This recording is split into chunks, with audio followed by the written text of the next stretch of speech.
Agora eu vou bater um papo com o Thiago Minhoca sobre o jogo especificamente. Minhoca, bom, eu vi a sua análise no Instagram do Povo, no Esportes do Povo.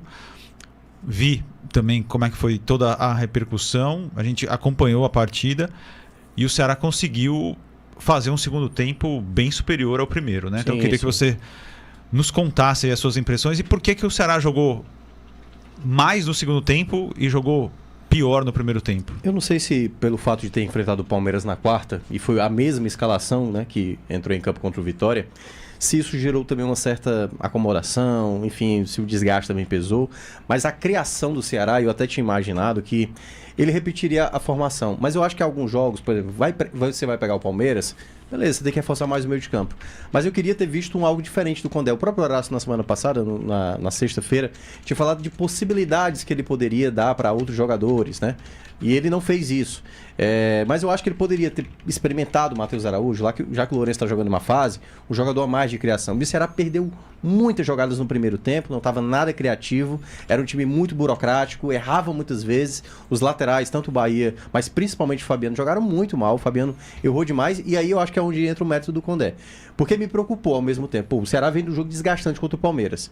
Já jogou mal o primeiro tempo, vai ter que correr mais ainda no segundo. E aí quando ele veio com a troca do Rafael Ramos no lugar do Fabiano, o Ceará melhora. Com 8 minutos já tinha chegado 3 vezes. Mas você acha que foi por causa disso? Eu acho que teve uma conversa ali no intervalo não só Condé. isso. Não só a substituição. Porque a postura do time foi muito mais agressiva. Tá. E aí já destacando para mim o principal jogador, não só desse jogo, mas dos últimos jogos, que é o Pedro Henrique. O Pedro Henrique tem jogado muito bem, assim, já apareceu em várias jogadas no começo do segundo tempo, colocou uma bola no travessão, apesar do gol do Ceará ter sido do escanteio, batido pelo Mugni, mas acho que é a 8ª assistência, aliás, dele na temporada. Foi o Mugni que bateu ou o Rafael Ramos? Foi ele. É porque eu tinha falado no vídeo, foi o Rafael Ramos, até eu confundi. Mas de fato foi o Mugni.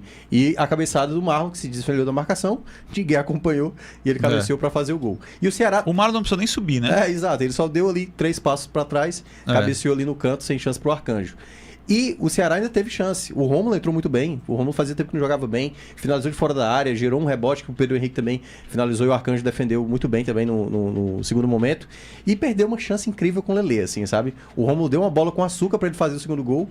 Eu acho que ele tentou bater na direita e o chute foi tão mal feito que quase entrou no outro canto. Agora você imagina se o Ceará precisasse desse gol para fazer... Não, ou se tomasse o gol. Ou se tomasse o gol. Não, eu tô falando no final das contas. Porque... Se não tivesse a vitória. Né? É porque a gente tá falando de um nível de futebol que é Série A do Campeonato Brasileiro. Não pode perder. Que são salários altos, que os jogadores precisam ter um nível de concentração e que precisam ser cobrados. Então, e eu nem gosto de personificar. Só que tem algumas situações. Se o goleiro toma um frango, você não pode negar que o goleiro tomou um frango. Sim, sim. Se o jogador de defesa erra um passe e dá o gol para o adversário, pênalti, né? Você acaba influenciando todo o esquema tático, todo o trabalho da semana em função de um erro individual, e os jogadores ganham muito bem e se preparam psicologicamente para isso não acontecer. Não dá para perder um gol daquele. Não dá. Porque se o Ceará, por exemplo, tivesse tomado um empate ou não vencido o jogo por causa daquilo, ia ser um prejuízo irrecuperável. Gigantesco. Então não dá. Isso precisa ser resolvido, né? Sim. Não dá para perder. Não, e esse foi um jogo tranquilo, porque os minutos finais, por mais que tivesse aquela sensação, vai de novo acontecer aqueles minutos finais tenebrosos do Ceará, que vai permitir chance, isso não aconteceu. Esse foi o lado bom. Então, assim, eu acho que uma coisa boa que o Condé pode tirar desse jogo, dessa vitória, é que dá para trabalhar outros atletas. Eu até estava falando em live no sábado que quem era o Galeano 15 dias antes de começar a Série A, Grazi? Quem era o Galeano? O Galeano era um jogador que o pessoal dizia, não tem como esse cara ajudar. Não tem como esse cara ajudar na temporada. Vai compor o elenco ali e vai ficar esquecido depois e vão talvez até dispensar ele na metade do ano. O Galeano se tornou uma peça útil. Por isso que eu acho que quando tem um torcedor diz assim, o Rômulo já deu, fulano de tal já deu. O próprio Lelê, que eu não gostei muito do nome, mas não tinha muitas opções, eu acho que dá por aí no Condé tentar recuperar alguns atletas. Quem vai conseguir, eu acho que o trabalho dele até a pausa do Mundial é ver quem de fato ainda vai colaborar. Que aí quando chegar na janela, acertar mesmo nas contratações, porque não dá pra dar cartada errada. Outra entrada boa também, que estreou, né, com o camisa do Ceará, Bruno Tubarão. Entrou bem, chamou a atenção, mas vamos ver mais jogos aí à frente, até porque eu vi relatos de que ele tá jogando bem nos treinos do Ceará, mas vamos aguardar aí os próximos jogos. Mas o Tubarão, pelo menos, ele é mais uma... Claro que ele ainda tá faltando ritmo de jogo, mas ele é mais um jogador que tem experiência na competição. Sim. E que... Na ausência do Fernandinho, principalmente, que ainda vai ficar bns meses... A característica dele, né?